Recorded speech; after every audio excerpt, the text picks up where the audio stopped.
এই শিল্প তাকে পরিবর্তন করা যায় কিনা, কবিতা বা সাহিত্য আমরা কিভাবে ছেলে মেয়েদের বা মানুষের দ্বারে পৌঁছে দিতে পারি, এর বিকল্প কোনো পথ যদি আবিষ্কার করা যায়, আমার মনে হয় সেই পথ খুঁজতে হবে।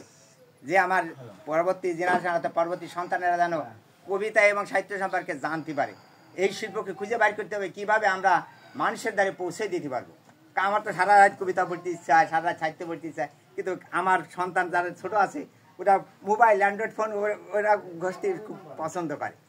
তো এখন যুগ পরিবর্তন হয়ে যাচ্ছে, এখন যুগের সাথে তাল মিলিয়ে আমাদের চলতে হবে। যাক, সে কথা আমার সভাপতির শেষ ভাষণ। এখন বিদায়ছি যে আমাদের এরকম অনুষ্ঠান আরও সুন্দর হোক।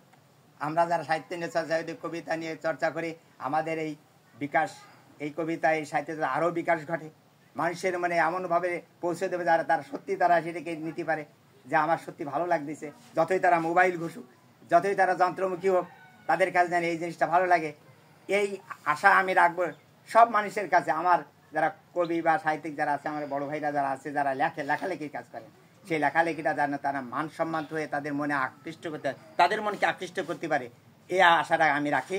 আর সবার শুভকামনা করি, সে সবাই দীর্ঘজীবী হোক, মানুষকে মানুষের আদর্শ মানব হিসাবে যাতে জাতিকে দাঁড়াতে পারে, এই আশা আমি রাখি।